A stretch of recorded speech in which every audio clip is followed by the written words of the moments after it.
इस वीडियो ने अगर तेरे अंदर आग नहीं लगाई ना तो सीधा वीडियो को डिसलाइक मार देना और आगे कभी मेरे वीडियो मत देखना। पर अगर आग लगी तो वीडियो को लाइक करके चैनल को सब्सक्राइब करके ही जाना। और अगर आप मुझसे कुछ पूछना चाहते हो तो आप मुझे इंस्टाग्राम पर फॉलो कर सकते हो। मेरा इंस्टाग्राम का लिंक आपको डिस्क्रिप्शन में मिल जाएगा।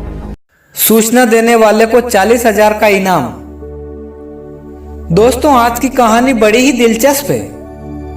5 मिनट का समय निकालकर इस कहानी को जरूर सुने। राम नारायण एक सेवानिवृत्त अध्यापक है। सुबह सुबह तो उसका स्वास्थ्य एकदम ठीक था, लेकिन शाम होते होते उसे तेज बुखार आ गया और जोर जोर से खांसी चलने लगी। राम नारायण में वे सभी लक्षण दिखाई देने लगे जो एक कोरोना पॉजिटिव के अंदर होते हैं। राम नारायण के परिवार के सभी सदस्य डरने लगे और सभी सदस्यों ने राम नारायण से दूरी बना ली। राम नारायण की खटिया पुराने कमरे में डाल दी जहां पर उसका कुत्ता मोती रहता था। राम नारायण छोटा सा कुत्ते का बच्चा सड़क किनारे से उठाकर लाया था और उसका नाम मोती रखा था। राम नारायण ने उस कुत्ते के बच्चे को उसी तरह पाला था जिस तरह उसने खुद के बच्चों को पाला।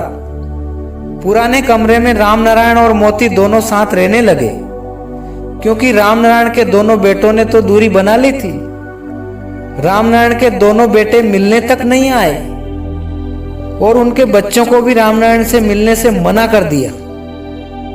राम नारायण के बड़े बेटे ने सरकारी हेल्पलाइन नंबर पर सूचना कर दी कि मेरे पिताजी को कोरोना वायरस है। ये बात पूरे मोहल्ले में फैल गई, लेकिन मिलने के लिए कोई भी नहीं आया। मोहल्ले की एक बूढ़ी महिला अपने मुंह पर साड़ी का पल्ला लपेटकर राम नारायण के घर आई और राम नारायण की पत्नी से बोली, अरे कोई तो इन्हें खाना खिला दो, दूर से ही खिला दो, वरना अस्पताल वाले इन्हें भूखा ही ले जाएंगे। अब सबके सामने सवाल यह था कि खाना लेकर राम नारायण के पास कौन जाए। राम नारायण की छोटी बहू ने रोटी की थाली अपनी सास के हाथों में थमा दी और बोली, जाओ अपने पति को खाना खिला दो। राम नारायण की पत्नी ने जैसे ही रोटी की थाली पकड़ी, उसके हाथ थरथर कांपने लगे। उसके कांपते हाथ देखकर पड़ोस की बूढ़ी महिला बोली, अरे तू इतना क्यों डर रही है? आखिर राम नारायण तेरे पति हैं।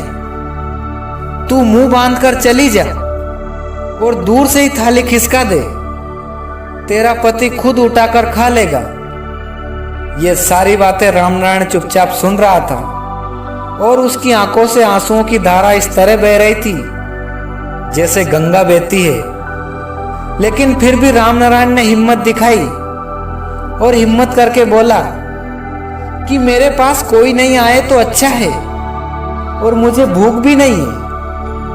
राम नारायण आगे और कुछ कह पाता, इतने में वहां पर अस्पताल से एम्बुलेंस आ जाती है और राम नारायण को एम्बुलेंस में बैठने के लिए बोला जाता है। राम नारायण पुराने कमरे से चलकर दरवाजे तक आता है और पलटकर अपने घर की तरफ देखता है तो राम नारायण को छत पर अपने पोता पोती दिखाई देते हैं। पोता पोती बहुत ही प्यार भरी नजरों से देख रहे थे। जब राम नारायण की नजर घर के बरामदे पर पड़ी तो वहां पर उसके दोनों लड़के अपनी पत्नियों के साथ मुंह पर मास्क लगाए हुए खड़े थे। राम नारायण के मन में विचारों का पहाड़ उमड़ रहा था। जब राम नारायण को एम्बुलेंस में बिठाया तो उसके पोता पोती छत से बाय बाय कर रहे थे। यह देखकर राम नारायण को एक क्षण के लिए लगा कि शायद जिंदगी ने अलविदा कह दिया है। राम नारायण ने एम्बुलेंस से उतरकर अपने घर की सीढ़ियों को चूमा और वापस एम्बुलेंस में बैठ गया। राम नारायण की बहू ने तुरंत पानी की बाल्टी डाल दी जहां पर राम नारायण ने चूमा था। इसे तिरस्कार कहें या मजबूरी, लेकिन यह दृश्य देखकर राम नारायण का कुत्ता मोती भी एम्बुलेंस के पीछे चल पड़ा। राम नारायण को अस्पताल में 14 दिनों के लिए ऑब्जर्वेशन पीरियड में रखा गया। राम नारायण की सभी जांचें सामान्य आई और अस्पताल द्वारा पूर्ण स्वास्थ्य घोषित करके अस्पताल से डिस्चार्ज कर दिया। जब रामनारायण अस्पताल से बाहर निकला तो गेट पर उसका कुत्ता मोती बैठा हुआ दिखाई दिया। रामनारायण अपने कुत्ते मोती के पास आया और उससे लिपट गया। दोनों की आंखों से आंसुओं की धारा बहने लगी। जब रामनारायण की रिपोर्ट नॉर्मल आने की खबर उसके बेटों को पता चली तो वे बड़ी गाड़ी लेकर अस्पताल पहुंचे, लेकिन काफी देर हो चुकी थी। रामनारायण अपने कुत्ते मोती के साथ कहीं दूर निकल गए थे। रामनारायण के दोनों पुत्रों ने ढूंढने की कोशिश की, बहुत प्रयास किया, लेकिन रामनारायण कहीं भी नजर नहीं आया। अगले दिन रामनारायण की फोटो के साथ गुमशुदगी की खबर छपी थी। अखबार में लिखा हुआ था, सूचना देने वाले को 40,000 का इनाम। जी हाँ दोस्तों, सूचना देने वाले को 40,000 का इनाम। ये खबर पढ़कर ध्यान आया कि 40,000 तो रामनारायण की पेंशन मिलती थी, जिसे रामनारायण हंसते हंसते अपने परिवार पर खर्च कर देता था।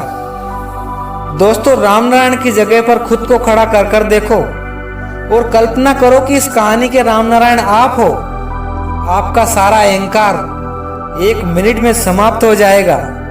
मैं आपसे हाथ जोड़कर प्रार्थना करता हूं कि गरीब और कमजोर लोगों की मदद कीजिए। इस जीवन में हमारा कोई नहीं है। जब तक हमसे स्वार्थ है तब तक लोग हमारे साथ है, वरना हमारा कोई नहीं है। मुझे पूरी उम्मीद है ये कहानी आपको अच्छी लगी होगी।